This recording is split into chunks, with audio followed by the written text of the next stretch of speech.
קריטריון ערך נוכחי נקי, ראשי תיבות ענן, או Net Present Value. הקריטריון הזה בתנאי ודאות מלאה צריכים להתקיים הדברים הבאים. תנאי ודאות מלאה, אז יש לנו גודל השקעה נתון, השקעה נתונה, בדרך כלל בזמן 0, היום. יש לנו גם את תזרים המזומנים הנקי, תזרים מזומנים נקי בכל תקופה, וגם נתון לנו מחיר ההון של החברה, שזה שער הריבית להיוון.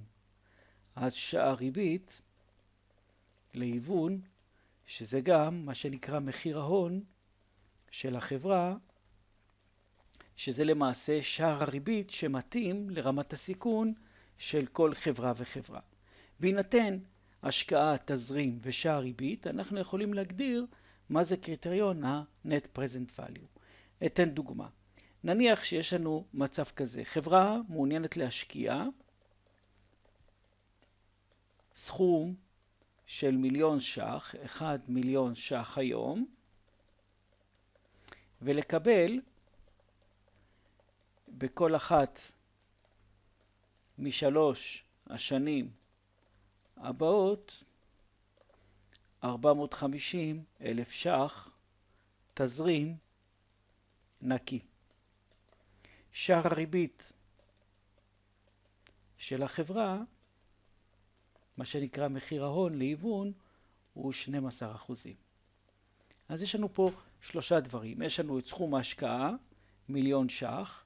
יש לנו את תקופת ההשקעה 3 שנים. יש לנו את התזרים בכל שנה 450,000 שקלים. ושער הריבית 12%. עכשיו השאלה, האם בנתונים האלה כדאי לחברה לקבל את ההשקעה? כדאי לה להשקיע או לא כדאי לה להשקיע?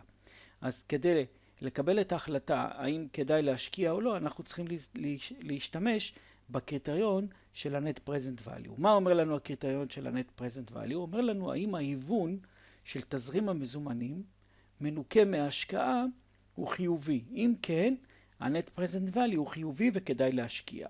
אז בואו נראה איך נראה תזרים המזומנים של ההשקעה. יש לנו זמן 0, שזה היום, 1 שנה, שנתיים, 3 שנים. היום אנחנו משקיעים 1,000,000 שקלים, מינוס 1,000,000, ובכל שנה אנחנו מקבלים 450,000 שקלים, שזה 0.45 מיליון. אז פה אנחנו מקבלים 0.45, פה 0.45 ופה 0.45. עכשיו אנחנו יודעים ש-0.45 בכל שנה זה סכום אחר במונחים של היום בגלל הערך המהוון. אז מה שאנחנו צריכים לעשות, אנחנו צריכים להוון את תזרים המזומנים של שנה ראשונה, את תזרים המזומנים של שנה שנייה, את תזרים המזומנים של שנה שלישית, לנקות מתזרים המזומנים הנקי את ההשקעה. אם הערך חיובי, זה אומר שכדאי להשקיע, ואם כדאי להשקיע, אז Net Present Value הוא חיובי.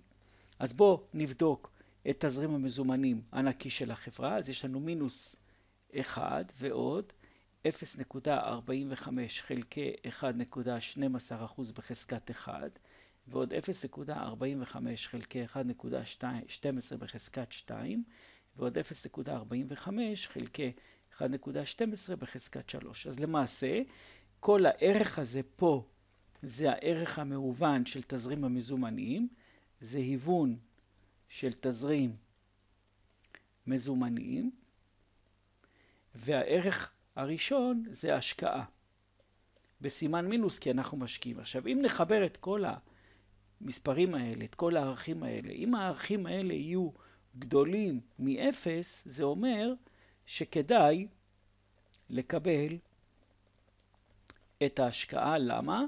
כי בסך הכל הערך המהוון היום מכסה את עלות ההשקעה. ואם הערך הזה יהיה שלילי, לא כדאי לקבל את ההשקעה, וזה בדיוק מה שאומר לנו קריטריון ה-Net Present Value. אז בואו נבדוק מה ערך ההשקעה הזו היום, ונבדוק את הערך של כל מספר ומספר במונחים של היום. יוצא לנו שהערך של תזרים המזומנים 0.45 ועוד 0.45 ועוד במונחים של היום יוצא 1.08.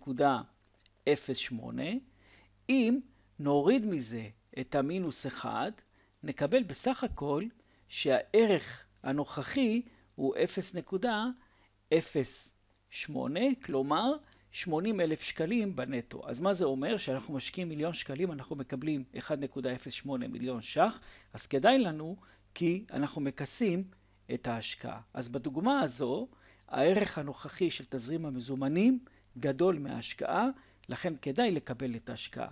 אז מה אומר לנו קריטריון ה-Net Present Value?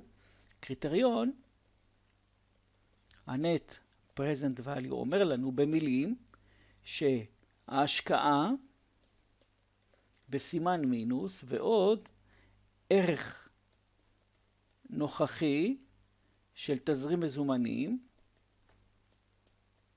מה שנקרא present value של תזרים המזומנים. אם נחבר את שני הערכים האלה והם יהיו גדולים מ-0, זה למעשה נותן לנו את ה-net present value. מה זה net present value? ערך נוכחי מנוקה מהשקעה. אם זה גדול מ-0, נקבל השקעה. ואם הערך הזה של ה-net present value, אם net present value יהיה קטן מ-0, נדחה השקעה. אז למעשה, present value של תקבולים, present value, הערך הנוכחי של התקבולים, שזה תזרים המזומנים, בניכוי ההשקעה, שווה לערך נוכחי נקי שווה ל-net present value. ואם ה-net present value גדול מ-0, אז מקבלים השקעה. זה למעשה קריטריון של ה-net present value של הערך הנוכחי נקי בתנאי ודאות מלאה. אז יש לנו השקעה, תזרים מזומנים ושער ריבית להיוון. אנחנו מכניסים את הכל, מקבלים את הערך היום. אם זה חיובי, מקבלים את ההשקעה.